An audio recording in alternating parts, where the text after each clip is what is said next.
Halo anak-anak, kita bertemu lagi. Saya akan melanjutkan materi yang sudah Bapak jelaskan di video sebelumnya, ya. Nah, di video sebelumnya kita membahas tentang bentuk-bentuk interaksi, ya, interaksi sosial. Kemudian kita sampai di materi dari interaksi sosial yang sifatnya asosiatif, ya. Nah, masih ingat nggak yang asosiatif itu contohnya tujuannya untuk apa? Ingat nggak? Nah, ya, betul. Jadi asosiatif itu tujuannya adalah supaya punya semakin bersatu ya, bahwa apa menyatukan perbedaan ya, ada banyak perbedaan itu bisa semakin bersatu. Jadi tujuannya adalah kita punya kesamaan pandangan atau kesamaan tujuan yang antara beberapa orang itu. Nah, itu adalah yang asosiatif ya. Nah, bentuk-bentuk dari asosiatif itu yang pertama ada apa saja anak-anak? Ada kerjasama, kemudian apa lagi? Asimilasi, yang terakhir akomodasi. Nah, masih ingat ya? Jadi kerjasama itu menyatukan tujuan ya untuk mencapai tujuan bersama, kemudian akomodasi untuk meredakan pertentangan ya. Asimilasi adalah tujuannya untuk menyamakan persepsi pandangan dari sebuah perbedaan.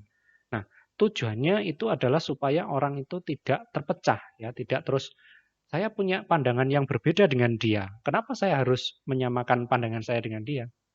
Mengapa saya harus mentoleransi? Nah, ini sebuah sebuah proses yang memecah kalau seperti itu. Tapi kalau kita ingin berintegrasi, ingin menjadi satu, ya, maka kita harus bisa mentoleransi. Ya, perbedaan itu harus bisa kita toleransi dan itulah tujuan dari interaksi sosial yang sifatnya asosiatif. Nah, hari ini ya kali ini video saya akan membahas yang interaksi sosial yang sifatnya disosiatif ya, disosiatif. Nah, berbeda dengan asosiatif, kalau asosiatif itu tujuannya adalah menyatukan ya, menyatukan. Kalau disosiatif itu memecah ya, memecah atau eh, apa eh, tidak menjadi bersatu ya, tidak berintegrasi ya. Itu. Nah, itu adalah tujuan yang disosiatif. Nah, apa saja dari yang tergolong ke dalam interaksi disosiatif itu? Yang pertama ya, ini anak-anak ya. Yang pertama itu adalah persaingan. Nah, ini ya. Persaingan itu adalah proses individu atau kelompok yang bersaing untuk mencari keuntungan melalui bidang-bidang kehidupan tertentu. Nah, jadi ada banyak sekali persaingan di sekitar kita ya anak-anak ya. Dan persaingan itu biasanya itu sifatnya itu memecah ya. Ketika Anda bersaing ya misalnya dalam hal persaingan biasanya ada geng-geng. Nah, ini enggak boleh ya. Enggak boleh. Geng sana itu wah, itu orangnya itu si A, si B, si C. Nah, kita punya geng sendiri. Nah, berbeda dengan geng itu bersaing. Nah, ya, perbedaan ini mengakibatkan situasi menjadi tidak bersatu, tetapi semakin semakin memecah, ya, tidak semakin bersatu, tapi semakin memecah. Semakin banyak persaingan, maka eh, potensi untuk terpecah belah itu semakin banyak. Jadi jangan jangan terlalu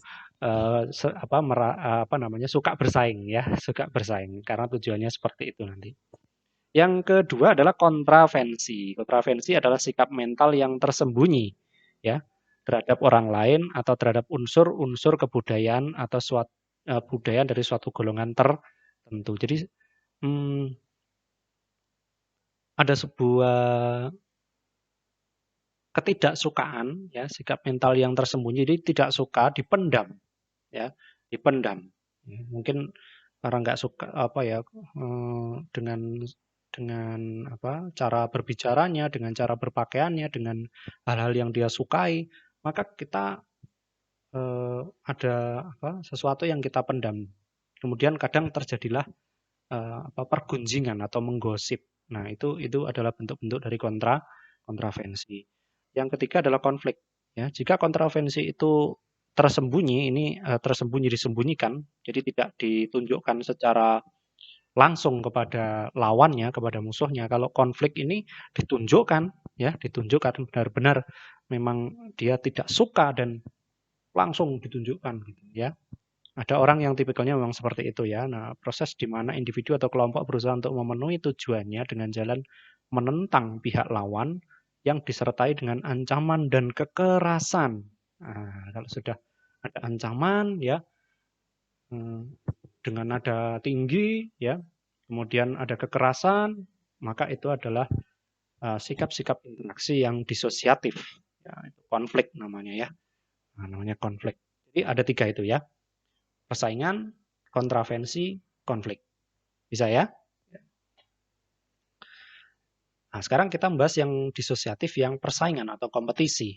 Ya, contoh ini ada di gambar ini ada kompetisi di dalam sebuah perusahaan ya.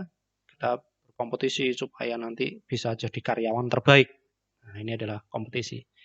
Nah, tadi pengertiannya sudah. Contohnya adalah bisa dalam hal olahraga ya, olahraga anak-anak ya, kompetisi sepak bola. Pernah mengikuti turnamen? Turnamen band, turnamen sepak bola ya, turnamen apa piano misalnya ya. Nah, itu adalah contoh kompetisi. Nah, semakin banyak persaingan, kadang kalau kita main apa band itu kemudian ada bandnya yang lain yang lawan kita melihatnya, kan gitu ya. Kan, paling itu pakaiannya aja kayak gitu, main gitarnya paling jelek itu.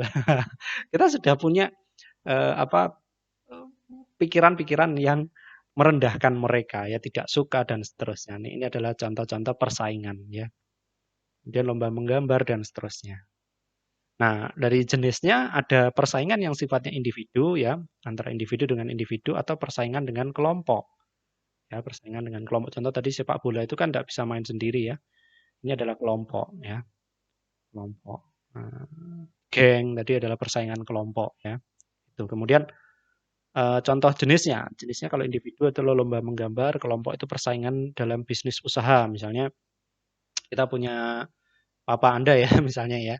Contohnya punya usaha dalam bidang apa restoran ya, punya restoran kemudian di sebelahnya bikin lagi restoran juga yang sama, bersaing ya, dan bersaing. Nah, itu contoh sebuah persaingan dalam kelompok ya, karena restoran itu tidak bisa berjalan sendiri-sendiri ya, kita butuh tim. Nah, itu. Nah, jadi persaingan ini jelas sekali bahwa tujuannya adalah memecah belah ya. Memang tidak hasilnya tidak selalu terpecah sih. Ketika orang mengerti bahwa ini adalah ayo kita berkompetisi secara fair, secara sehat ya, maka dia dia tetap menghargai menghargai apa namanya? Menghargai lawannya ya, menghargai apa namanya itu? Rivalnya ya, menghargai rivalnya itu sebuah. Nah, kalau di yang asosiatif kemarin ada asimilasi, betul sekali ya. Itu asimilasi itu tidak selalu bahwa kompetisi itu hasilnya terpecah belah, tetapi kurang lebih ketika kita banyak kompetisi maka semakin potensi untuk semakin terpecah belah itu semakin besar. Itu maksudnya. Lanjut. Ini gambarnya jelas sekali ya. Disosiatif kontravensi ya, sikap mental yang tersembunyi terhadap orang lain atau terhadap unsur-unsur budaya suatu golongan tertentu. Budaya itu ya misalnya kebiasaan ya, kebiasaan kita cara berpakaian, kemudian eh, dengan siapa dia bergaul itu ya.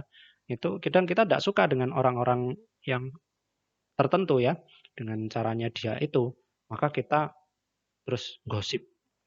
Ah, itu ya. Ini makanya contohnya sangat jelas sekali. Kita gosip dengan teman kita, anu loh, apa dia itu kemarin itu, begini begini begini. Itu, oh iya ta. Itu dari siapa namanya yang diberitahu sikapnya seperti itu. Nah, jadi ada sikap mental yang tersembunyi. Jadi tidak ditunjukkan langsung kepada orang yang tidak disukai itu. Nah, ini adalah contoh kontravensi. Ya. Contoh bentuknya adalah OSIS di sekolahmu punya rencana tetapi kelasmu kurang setuju dengan rencana tersebut sehingga berkembang rasa tidak suka, benci namun masih ditutupi, ya, disembunyikan, tidak langsung tidak suka gitu. Atau protes ya. Nah, mungkin menganggap bahwa udahlah kita nurut aja, tapi enggak sukanya masih ada. Contoh lain, di mata masyarakat para politikus tampak akrab, namun terhadap sikap-sikap lain yang tersembunyi, ada sikap-sikap lain yang tersembunyi di antara mereka. Contoh misalnya kalau di TV itu ya ini sebuah contoh yang tidak baik anak-anak ya, antara partai ini, partai A dengan partai B ya, kader-kadernya itu saling menyerang ya, saling menyerang.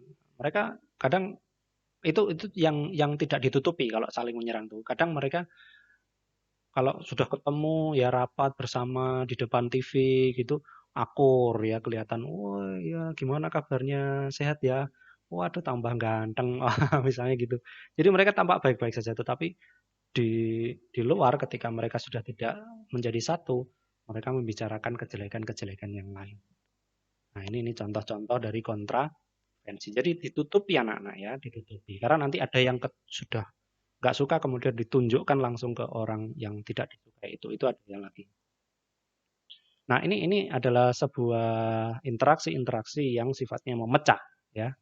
Karena tidak suka tapi meskipun disembunyikan tapi tetap tidak sukanya tetap ada. Nah, ini karena itu sifatnya adalah memecah ya. Karena itu masuk dalam kategori disosiatif. Coba Anda bisa mencari contoh lain ya, yang disosiatif yang kontravensi bisa ya. Nah, coba nanti dicari ya. Anda gali. Oh, kalau katanya Pak Landep ini tersembunyi. Kalau ini tersembunyi apa enggak ya? Kalau misalnya, nah nanti silakan dicari sendiri ya. Kita lanjutkan. Disosiatif konflik. Oke, kita membahas sekarang yang konflik. Kalau kontravensi tadi disembunyikan, nah ini yang maksud saya adalah ditunjukkan ya, ditunjukkan secara langsung ya. Nah, proses di mana individu atau kelompok berusaha untuk memenuhi tujuan dengan jalan menentang pihak lawan yang disertai dengan ancaman dan kekerasan. Jadi benar-benar ditunjukkan secara langsung di konflik ini ya. Ini contoh ini ya, ada demonstrasi ya.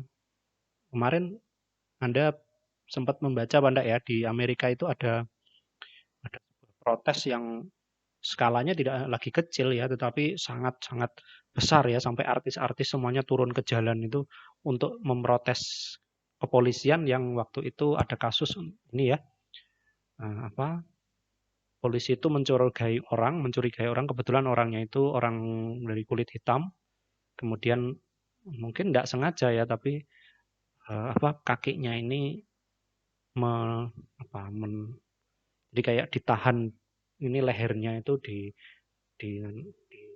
pakai kaki ini ya, ditahan dengan kaki gini di tanah, suruh tengkurap ya, terus ditahan pakai kaki gini kena lehernya sini. Jadi kemudian terus yang kulit hitam itu meninggal ya, meninggal. Nah, kemudian eh, kebetulan yang polisinya itu kulit putih ya, sehingga orang-orang yang merasa ini tindakan rasialis, mereka turun ke jalan, mereka berdemonstrasi. Nah, ini adalah sebuah contoh konflik ya, contoh konflik di mana antara kepolisian ya dengan masyarakat, dari terutama yang ras kulit hitam ya, itu mereka punya perbedaan kepentingan kemudian ditunjukkan dalam bentuk demonstrasi. Ya, memang di situ juga tidak hanya orang kulit hitam saja yang protes ya, tapi juga ada solidaritas dari orang-orang kulit putih pun, yang artis-artis itu juga banyak yang turun ke jalan. Itu anak-anak ya sedikit contohnya ya. Penyebabnya apa? Pertentangan, konflik itu disebabkan antara lain karena perbedaan antar individu. Nah, sebenarnya perbedaan itu kan wajar ya anak-anak ya. Dan itu pasti, saya bukan wajar saja, tapi itu adalah sesuatu yang pasti ya. Nggak mungkin orang itu dilahirkan di dunia itu sama persis dengan orang lain. Ada orang yang sama persis dengan kita, nggak mungkin. Pasti berbeda. Nah, karena itu perbedaan-perbedaan ini tergantung bagaimana sikap kita, kan begitu ya. Kalau kita bisa mentoleransi, ya kita bisa memahami, ya bisa menghargai, tidak terjadi konflik. Tapi kemudian memang kadang-kadang kok aneh sih gitu kan begitu ya. Akhirnya ditunjukkan langsung, wah nggak suka ya, begitu orangnya ngomong itu sudah, wah kita nggak suka itu, pusing kepala kita ya, gitu. Kadang-kadang ada yang seperti itu kan. Nah itu. Jadi perbedaan budaya, perbedaan kepentingan dan perubahan sosial itu. Ini menyebabkan adanya Konflik banyak sekali saya kira penyebabnya ya anak-anak ya. Intinya ketika ada pertentangan antara pihak satu dengan lain dan ditunjukkan dalam sebuah ancaman atau kekerasan, itu adalah bentuk konflik. Untuk di masyarakat adalah konflik pribadi, konflik sosial, konflik antar kelas ya. Kelas maksudnya kelas misalnya kelas ekonomi yang tinggi ya, menengah ke bawah itu saling berkonflik. Kemudian politik, konflik internasional. Kita pernah ya, internasional kita berkonflik dengan Singapura pernah, dengan Cina pernah, dengan Tiongkok ya, kemudian dengan Malaysia sering. itu konflik internasional. Seperti kemana perang dagang antara Amerika dengan Tiongkok ya, kemudian mereka saling serang ya, mungkin ya bukan serang yang bom itu bukan ya, tapi serang secara kata-kata ya, psikologis itu juga salah satu bentuk konflik. Syaratnya terjadi jika kedua pihak berusaha saling menggagalkan tujuan dari masing-masing pihak. Jadi itu salah itu ya. Si A itu salah ya, seharusnya dia seperti ini. Nah, si A-nya nggak mau kalah ya. Justru salah itu si B itu nggak boleh seperti itu ya. Yang benar tuh ya cara saya ini. Jadi itu menggagalkan tujuan dari masing-masing pihak. Nah, jadi itu anak-anak ya ada 3 interaksi sosial yang disosiatif. Pertama adalah apa tadi? Ya, kompetisi, kemudian kontravensi, ya, mungkin yang jarang dengar ini ya kontravensi. Yang ketiga adalah konflik. Ini adalah hal-hal yang sifatnya itu adalah memecah belah, tidak menyatukan. Baik, saya kira cukup sampai di sini untuk interaksi sosial yang disosiatif ya. Kita ketemu lagi di lain kesempatan. Terima kasih dan Tuhan memberkati. Amin.